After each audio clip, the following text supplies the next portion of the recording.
Todo mundo que gosta de cinema assiste filmes de ação, drama, comédia, mas não é todo mundo que assiste filmes de terror. E eu era uma dessas pessoas, até que eu assisti Invocação do Mal. Esse filme não só me fez mudar a forma como eu via os filmes de terror, como ele também mudou todo o cenário do gênero de terror nos últimos anos. E recentemente chegou aos cinemas Invocação do Mal 3, A Ordem do Demônio. Então, para aproveitar esse momento, eu vou fazer uma crítica, uma análise da trilogia Invocação do Mal. Então já aqui no começo, ó, se inscreve aí no canal, deixa seu like e bora lá começar esse vídeo. Bom, um dos motivos que fazia eu não assistir muito os filmes de terror era porque eu percebia que muitos deles se sustentavam sempre naquela mesma estrutura narrativa e muitos deles sempre eram totalmente previsíveis e clichês. E vou confessar também que por um lado eu morria de medo de assistir os filmes de terror. Mas quando eu fiquei sabendo aí da existência do Invocação do Mal, na época do lançamento do filme eu não cheguei a assistir ele, naquela época que ele estava sendo totalmente hypado. Esse ano, por um acaso, eu acabei assistindo um filme e logo de cara eu me encantei por ele. E quando eu falo me encantei, eu me encantei de verdade, principalmente por conta da direção do James Wan, que é o mesmo diretor aí dos filmes Velozes e Furiosos 7 e Aquaman. E uma coisa que mais me encantou na direção dele foi a forma como ele conduzia a história e criava os momentos de tensão.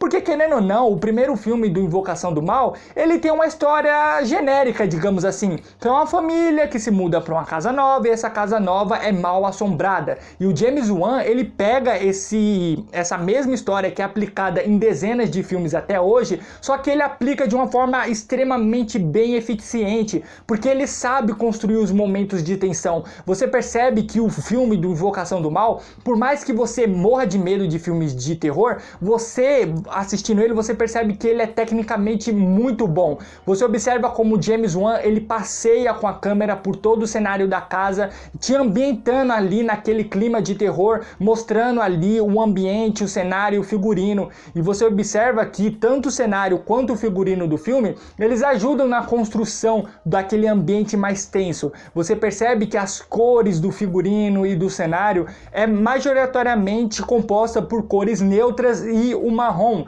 que no filme vai representar ali a ausência de luz e energia, pois o mal está prevalecendo naquela casa. Então observe como as roupas, as paredes, os objetos que compõem o cenário estão ali com as cores bem lavadas e gastas, como se de fato a entidade do mal estivesse sugando aquela energia da família. E isso fica ainda mais nítido quando tem uma cena do filme onde a mãe daquela família, ela tem ali uma cena de flashback onde ela relembra um período onde a família estava em férias e estava todo mundo usando roupas extremamente bem coloridas e um ambiente claro, fazendo contraponto com aquele momento atual que eles estavam vivendo.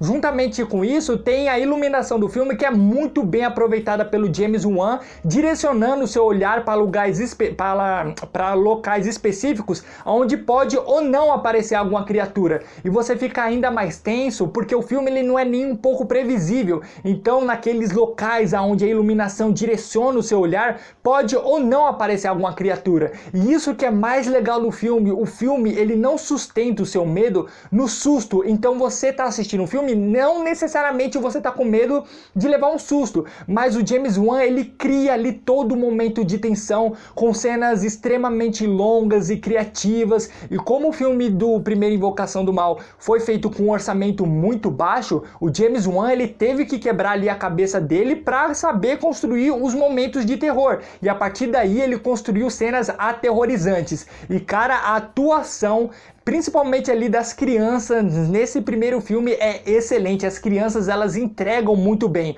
O restante do elenco também manda muito bem, mas nesse primeiro filme eu destaco principalmente ali a atuação das crianças. Já quando a gente vai para o segundo filme, diferente do primeiro, dinheiro já não é mais um problema, porque o segundo filme, do primeiro filme do Invocação do Mal, ele deu um ótimo resultado financeiro. Então a Warner, ela investiu muito mais ali no segundo filme, ela praticamente dobrou o orçamento. Então isso trouxe ali alguns pontos negativos ao meu ponto de vista, porque a partir do segundo filme, o James Wan, ele começa a usar muito a computação gráfica para criar os momentos de terror, principalmente no clímax do filme. E isso me traz Isso pra mim é um ponto negativo porque isso te desconecta um pouco do filme. Por mais que ali no primeiro filme tenha pessoas flutuando, a mulher praticamente se transformando em um monstro no final do filme, o filme ele é baseado em fatos reais. E o segundo filme não é diferente, o segundo filme ele também foi baseado em fatos reais. Então você vê ali algumas coisas feitas com computação gráfica, isso te acaba desconectando do filme. E esse também é outro dos pontos legais que o filme, como ele é baseado em fatos reais, num casal que investigava ali atividades paranormais, isso te deixa ainda mais preso ali no filme, porque os roteiros do filme, principalmente nesse segundo filme, é muito bom, a história é muito bem contada. O James Wan, ele traz ali algumas características de investigação que em outros filmes de terror não é tão bem explorado. E nesse segundo filme o roteiro é ainda melhor, porque tem algumas reviravoltas, a trama é mais complexa, a investigação que eles fazem nesse segundo filme é um pouco mais aprofundada e tem alguns atores nesse segundo filme que eles mandam muito bem.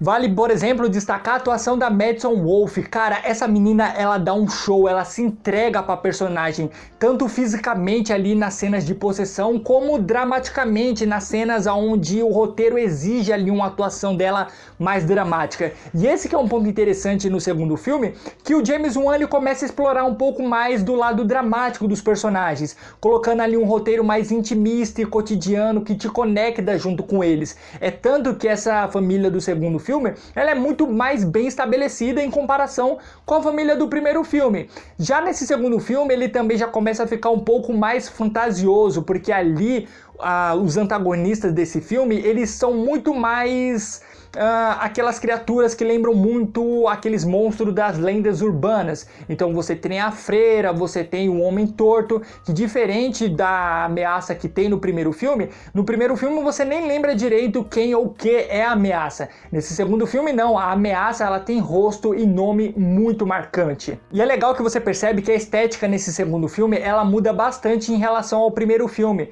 Você começa a observar que a produção ela opta muito mais em ambientar ali o cenário com as cores mais frias. E é interessante que esse filme ele tem uma dosagem muito melhor ali dos momentos dramáticos, como o momento de terror e até alguns momentos de alívio, onde você de fato vai se conectar com os personagens a partir ali daqueles roteiros mais cotidianos. Então o legal do James Wan é que ele é um excelente ator, um excelente diretor, que ele sabe conduzir muito bem ali a interpretação de todos os seus atores. Então você percebe que todos os atores eles têm um domínio muito grande ali sobre o texto deles. Você observa que é uma interpretação muito natural. Principalmente ali a partir do segundo filme, o Invocação do Mal, ele começou a explorar muito mais aí esse universo com filmes spin-offs, mas só em 2021 que chegou a terceira parte aí da franquia principal com Invocação do Mal 3, A Ordem do Demônio. Só que diferente dos filmes anteriores, esse filme não teria a direção do James Wan. No Invocação do Mal 3 ele ficaria apenas como produtor e ele traria para dirigir o terceiro capítulo o diretor Michael Chaves, que é um diretor ali com uma carreira relativamente curta, com poucos filmes dirigidos, e inclusive ele já dirigiu um filme que faz parte aí desse mundo do Invocação do Mal, que é o filme A Maldição da Chorona. E por esse filme não ter tido ali bons resultados financeiros, bons resultados financeiros ele teve, ele só não foi muito bem com a crítica. Os críticos especializados eles não gostaram do filme, então só de os críticos não terem gostado ali muito desse filme e não ter ali o James Wan na direção desse terceiro filme, muitos fãs da franquia ficaram ali com o pé atrás em relação à perspectiva ao terceiro filme, mas eu posso dizer para vocês que o Michael Chaves ele fez um excelente trabalho. Eu não sei se é porque eu assisti Invocação do Mal 3 há pouco tempo que eu tô muito hypado ainda, mas eu não acharia estranho se eu falasse que Invocação do Mal 3 é o meu filme preferido dessa trilogia. Muitas pessoas eu percebi que se decepcionaram com esse terceiro filme porque eles começam a explorar muito mais um lado ali de investigação, e foi esse exatamente um dos melhores, um dos pontos que mais me fez gostar tanto do filme, porque além do filme ele explorar muito a fundo ali a questão da investigação, ele sabe dosar muito bem os momentos de terror com os momentos momentos de investigação e ainda cabe um espaço para alguns momentos cômicos. Então eu vi esse filme no cinema, cara, eu achei ele um filme completo, quase perfeito ali pra mim. Eu sei que eu posso estar exagerando, eu posso estar muito emotivo ainda porque eu assisti o filme há pouco tempo, mas de fato esse filme ele me conquistou. Eu só achei meio estranho ali que em alguns momentos parece até que o diretor Michael Chaves... Calma aí que eu quase engasguei aqui. O Michael Chaves parece que ele tá tentando copiar a forma como o James Wan filma os seus filmes anteriores. Só que com o passar do tempo você percebe que na realidade, nesse terceiro filme, ele não tá tentando reproduzir a forma como o James Wan filma. Ele só tá tentando trazer e estabelecer a estética e as características que foram estabelecidas nos filmes anteriores. O Michael Chaves, ele não tem tanta personalidade como o James Wan, mas ele faz um trabalho ali muito bom. Ele sabe conduzir muito bem a história e os momentos de investigação. E nos momentos de investigação você entende perfeitamente o que está acontecendo, o que eles descobriram, para onde aquela pista vai levar os nossos protagonistas, e conforme eles vão chegando ali mais próximos de resolver o caso, o filme, as ameaças, elas vão ficando maiores. E diferente do que muitas pessoas dizem que esse filme não é tão terror, é mais suspense, cara, eu discordo completamente porque os momentos de terror desse filme é tão pesado quanto dos filmes anteriores. E eu achei até muito interessante eles colocarem um outro diretor para essa franquia, porque querendo ou não, ali a partir do segundo filme, algumas coisas elas começaram a ficar repetitivas, e com outro diretor é uma outra visão, então você percebe que de fato esse Invocação do Mal 3 ele é bem diferente dos filmes anteriores. Você percebe ali que tem muitos momentos onde o diretor ele explora muito bem ali todas as cores que ele pode utilizar no filme, dependendo da ambientação onde o personagem passa cada cena, ele explora ali umas cores mais alaranjadas, umas cores mais frias, então é muito interessante toda essa mistura que o Michael Chaves faz. Eu acho muito legal também ele ter trazido aí para esse filme uma vilã humana, que no caso, nos filmes anteriores, era sempre mais a presença demoníaca, e por mais que nesse terceiro filme tenha ali uma criatura das trevas rodando todo o filme, é a personagem da Eugene... como que é o nome dela? Eugene Bondurant, que faz ali toda a trama se movimentar. E é muito legal ainda porque ela parece até uma versão do mal da personagem da Vera Formiga. Tanto da forma como ela se veste, tanto da forma das habilidades dela, até mesmo com a aparência. Então eu achei muito legal eles terem colocado uma vilã humana para esse filme, porque você acaba criando ali um senso de urgência. Então eles precisam achar determinada pista ali para ir para tal lugar, porque a personagem pode estar lá, ou depois ela pode fugir, e ela dá muito trabalho ali pro Ed e pra Lorraine, que cara, o Ed e a Lorraine nesse filme, eu achei eles incríveis. Por mais que nos filmes anteriores, a Vera Formiga e o Patrick Wilson, eles estejam ali mandando muito bem, nesse terceiro filme, eu acho que foi o filme onde eles foram mais bem desenvolvidos, porque diferente dos filmes anteriores, antes eles demoravam muito ali pra chegar na família que de fato estava precisando da ajuda deles, mas nesse terceiro filme, logo na primeira cena, eles já estão ali junto com a família, que na minha opinião, das três apresentadas, nesse terceiro filme tem a família menos desinteressante. O único personagem ali que você acaba desenvolvendo uma certa empatia é com o personagem Ernie, que no caso é o cara que vai acabar ficando ali possuído pela criatura das trevas, que por conta disso você acaba desenvolvendo ali por ele uma certa empatia, e o ator ele manda muito bem, tanto ali nos momentos mais dramáticos, também ali nos momentos de possessão. E como eu tava dizendo, a Vera Formiga e o Patrick Wilson, cara, nesse filme eles estão dando um show, porque novamente eles mandam muito bem ali no filme inteiro, cara. Parece que os atores eles nasceram para viver esse casal. Os dois eles possuem uma química muito boa em cena. Parece que eles têm de fato um domínio muito grande sobre o roteiro deles. Eles têm uma naturalidade ali na interpretação. Você observa que cada um tem a sua habilidade, tem a sua função, nenhum se sobressai sobre o outro em momento algum da trilogia. E é legal que nesse filme, por a gente estar acompanhando eles desde o primeiro momento, mostra algumas coisas do passado dele que deixa a gente muito mais apegado com esses personagens.